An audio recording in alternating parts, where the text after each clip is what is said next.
Hi everyone, आप सभी स्वस्थ और अच्छे होंगे। मैं भी ठीक हूँ। स्टोरी का नाम रूहानी इश्क, एपिसोड 15 प्यार की जीत। अदालत की वो तारीख गुजर गई थी। अब लोग मायरा और आरोही को वो जोड़ी जिसने सब बदल दिया कहकर पहचानने लगे थे।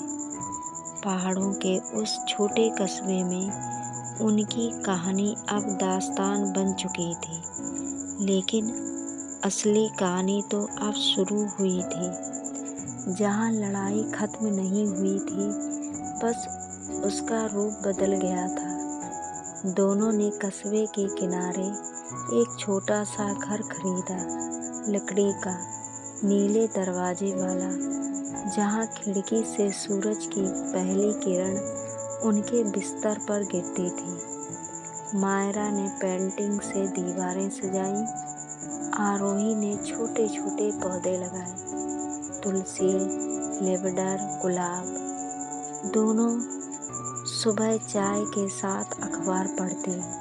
एक दिन अखबार में लिखा था, देश के कई राज्यों में LGBTQ अधिकारों पर बहस तेज।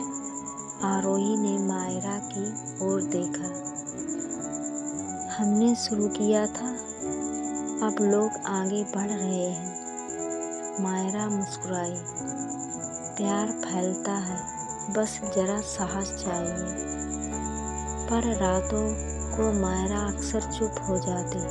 वो खिड़की से बाहर देखती रहती। दूर पहाड़ों पर बादल छाए रहते, जैसे कोई अधूरा सवाल मंडरा रहा हो। आरोही ने एक रात पूछा, क्या बात है मायरा, तुम इतनी चुप क्यों हो? मायरा ने धीमी आवाज में कहा, कभी कभी लगता है अब जब हमने सब जीत लिया तो मैं खाली सी हो गई हूँ।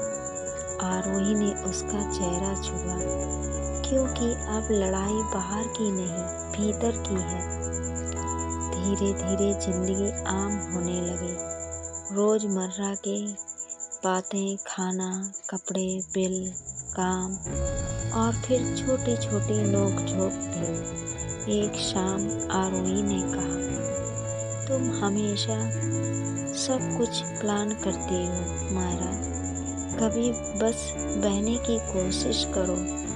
मायरा मुस्कुराई, अगर मैं ना प्लान करूं तो तुम फिर से चाय में नमक डाल दोगे। दोनों हंस पड़े, लेकिन अंदर कहीं एक बात थी, क्या अब भी उनका रिश्ता उतना ही पवित्र था जितना जब वो दुनिया से लड़ रही थी।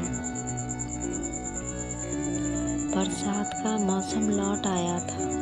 खिड़की के बाहर पानी झरनों की तरह गिर रहा था।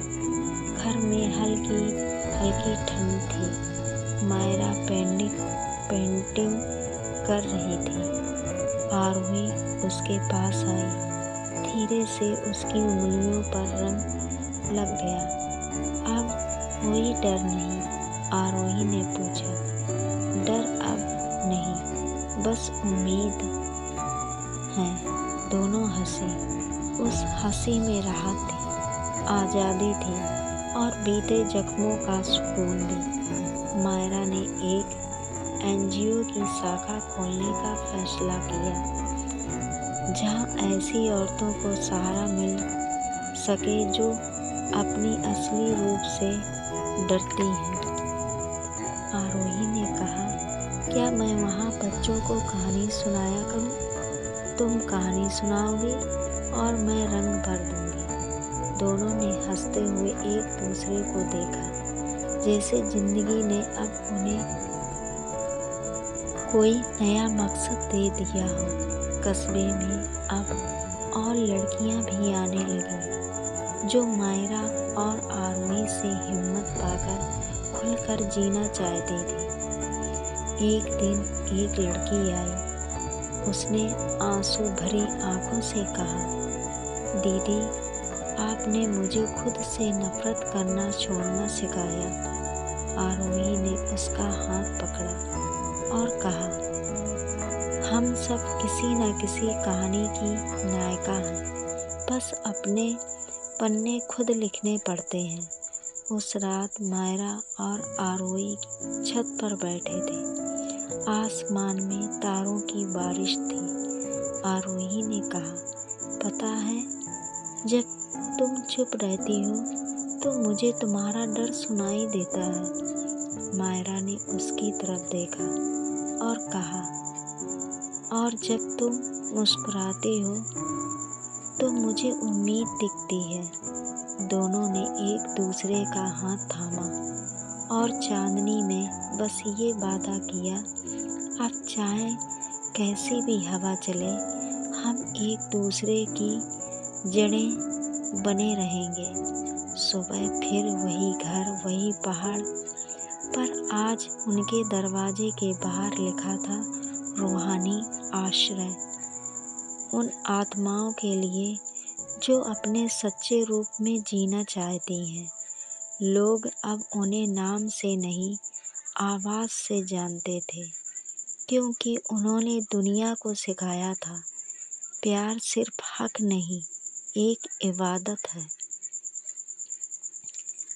इस स्टोरी का ये आखिरी एपिसोड था। अगर आप सभी को स्टोरी अच्छी लगी हो तो प्लीज़ लाइक, शेयर और सब्सक्राइब कीजिए। धन्यवाद।